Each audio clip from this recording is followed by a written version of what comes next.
So my rear wiper was slow, and now it's basically stopped working. But if I give it a push, you can see how slow it is. But if you help it out, it will work. So I'm going to try to fix that. So the first step is going to be to remove the inside door panel. Just put your hand in here, generally a sharp tug, and all the connectors will pop out.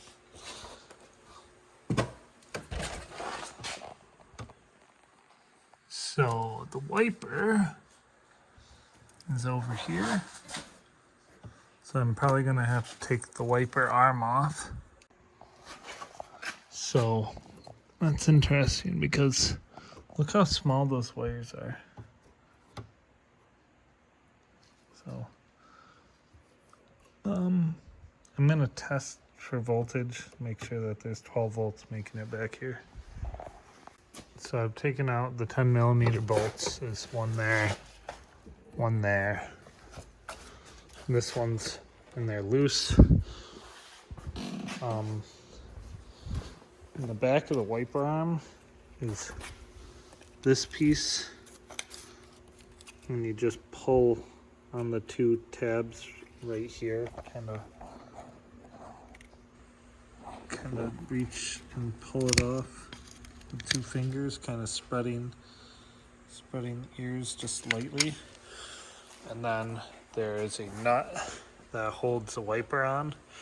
If you have trouble getting the wiper off, put the nut back on, like so the threads are just below the top of it, and pull the wiper off while tapping the nut lightly, and it should break loose, and then you can take the nut off the rest of the way. So there's also a connector. I haven't quite figured out how the connector works. It looks like I might be able to pry up, but it kind of looks like somebody's been here before. So I got it hanging from the connector, but the motor on this is quite spicy. I would guess that it probably is at least 150, maybe 200 degrees. So the motor's getting hot. So I don't know if there's like corrosion in the shaft that needs to be cleaned up or what, but we're gonna pull this off and bring it to the bench. So I'm gonna take out these two screws to take off the electronics. I also pulled out the two screws, one there, the motor. So I wanted to see if that would just slide off.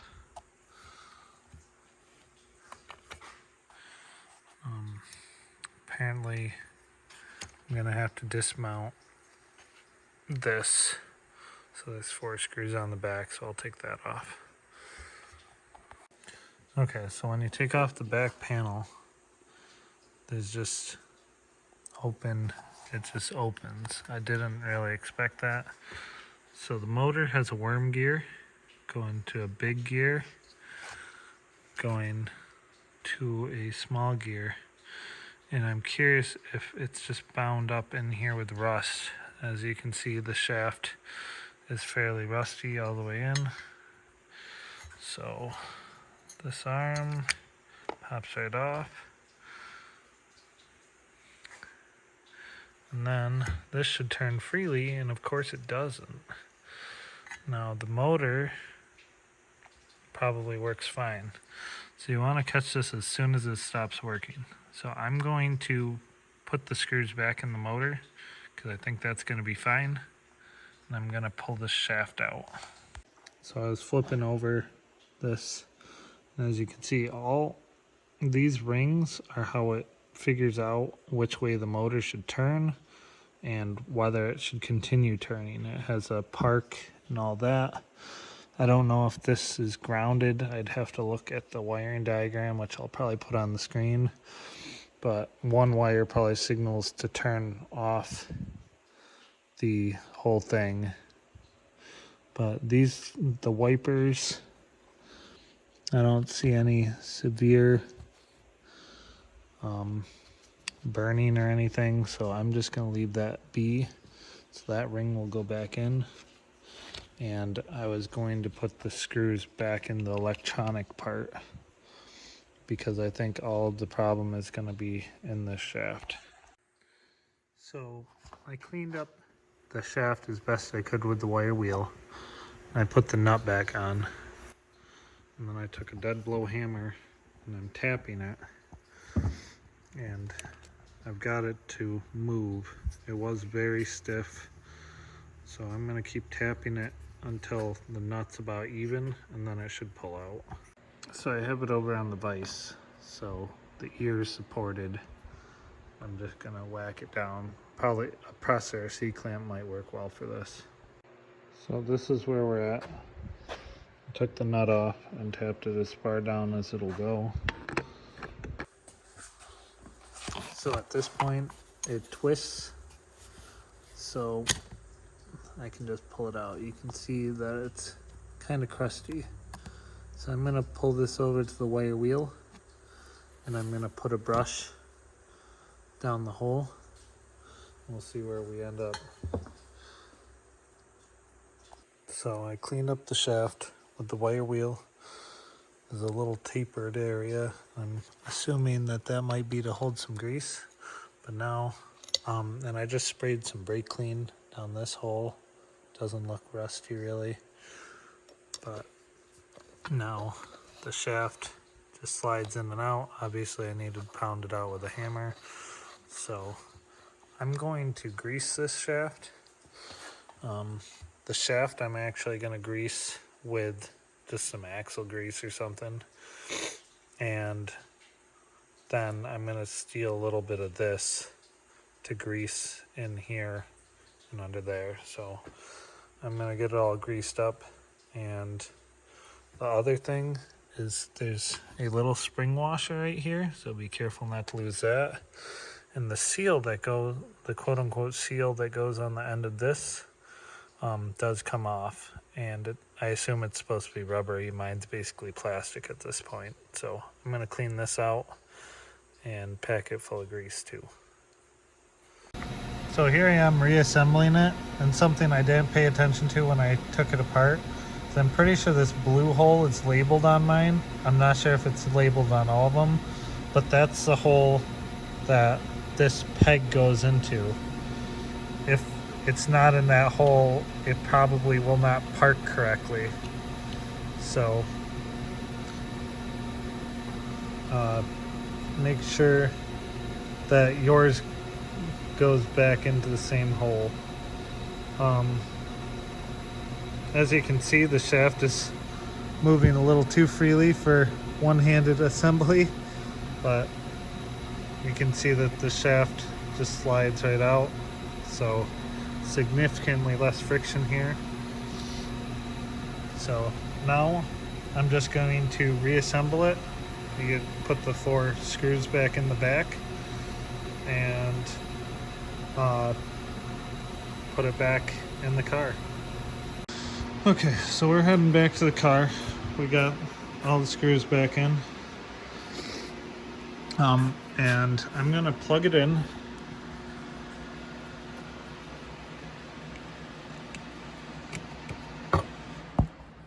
So we're plugged in now. And I bet if I turn this on, got the key in my pocket. Let's try again. Nope. So right now it's on.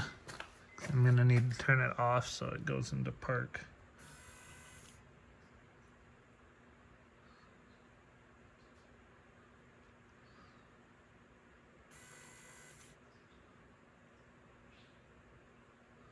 Cause I might have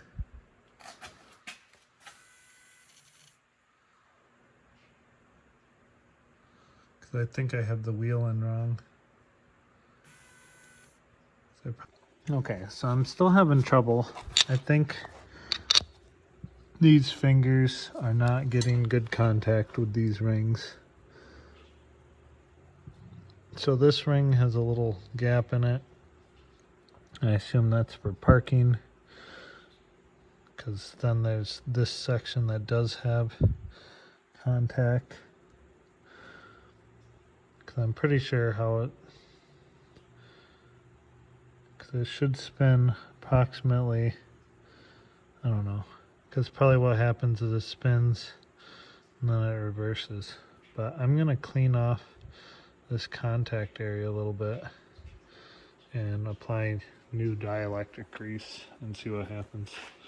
So on the back of this ring, you can see that it's got kind of some burnt spots, and so I'm trying to clean that off. So I really don't know if this is the right grease. Dielectric grease should resist electricity flowing, but you have the rakes.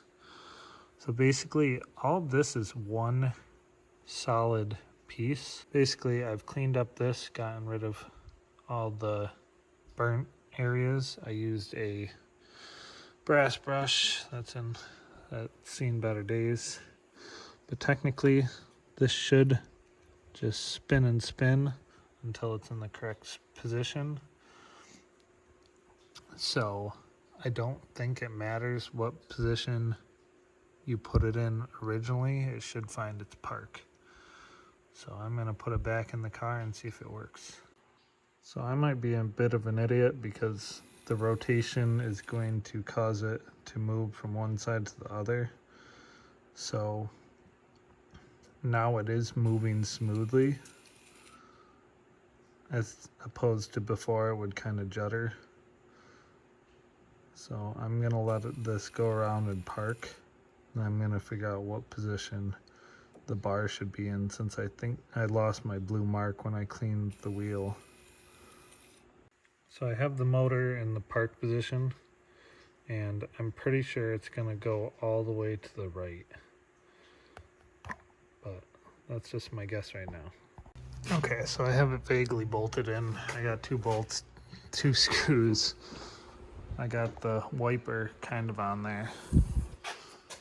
So, ideally,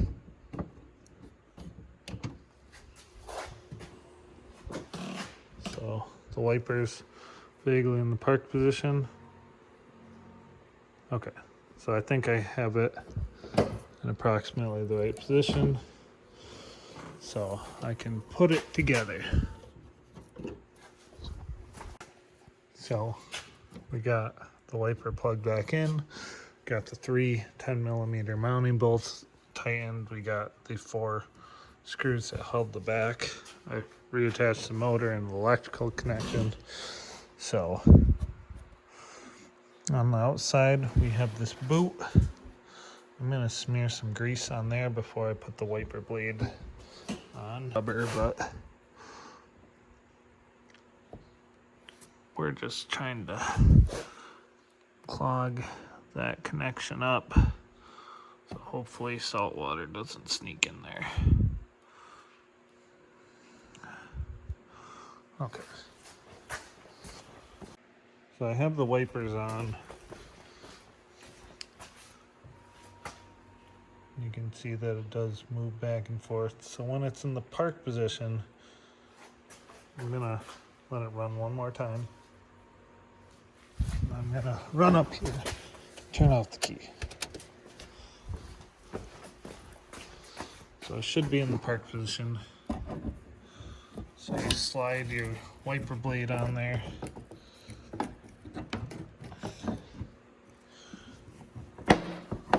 This is way easier with 1 or 2 hands. So slide your wiper blade on there. Make sure that it's approximately where it should be parking. And we're gonna thread the nut on.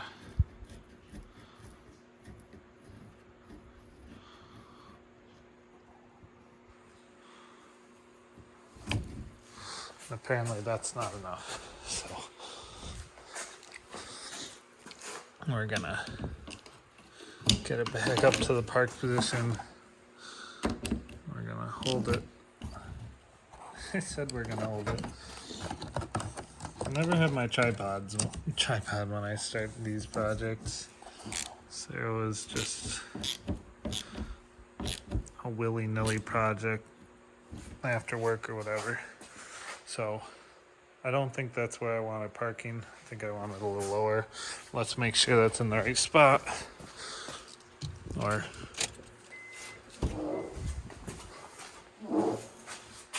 so it just ran twice. That is park. I'll let it run one more time.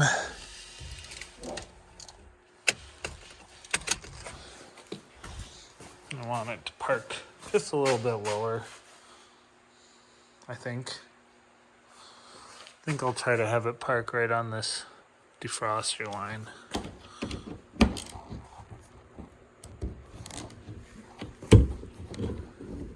It would probably be fine where it is, but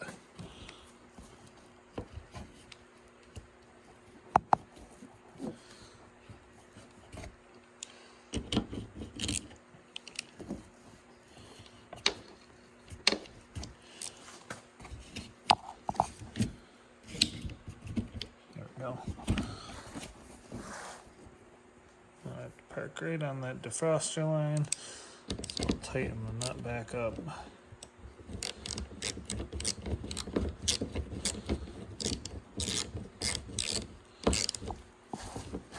So, right there.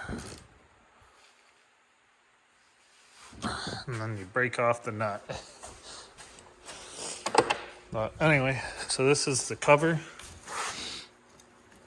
And to remove it, you literally just pull on these two tabs. So the top one's off. See, it clips down like that. You just pull those out, and then it'll come off. But now, I should have a fully functional rear wiper. See, it's moving at full speed and everything.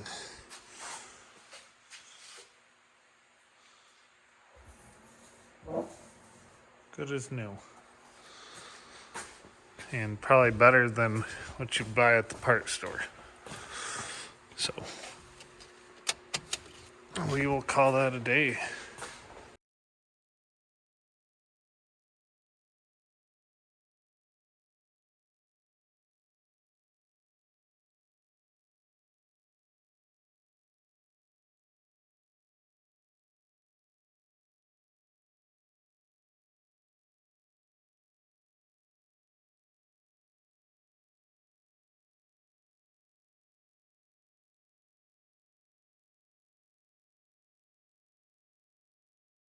So my understanding of the electrical part would be that the motor always has power running from the purple wire to the motor. The computer can activate the motor by supplying a ground through the brown wire, which is connected probably directly through the motor to the electrical part on the outside, and then it back feeds through finger number 2 to the wheel. The computer probably only grounds the motor for a set amount of time before it expects the ground from the run side of the circuit to activate, which is going to be on finger number 3, the black wire. Once the ground from the black wire takes over, it's going to run almost 360 degrees around the wheel until it hits the gap again, and then the motor will shut off until it receives another command from the computer. I'm not entirely sure why there is a wiper and a pad, the number 1 wiper and pad on this. It might be to send a signal back through the brown wire that there is an active ground from the run side of the circuit, and then the computer will know when the run cycle finishes, and then it'll wait a certain amount of time and activate the wiper again, giving you that wiper delay that you have in the Honda Fits.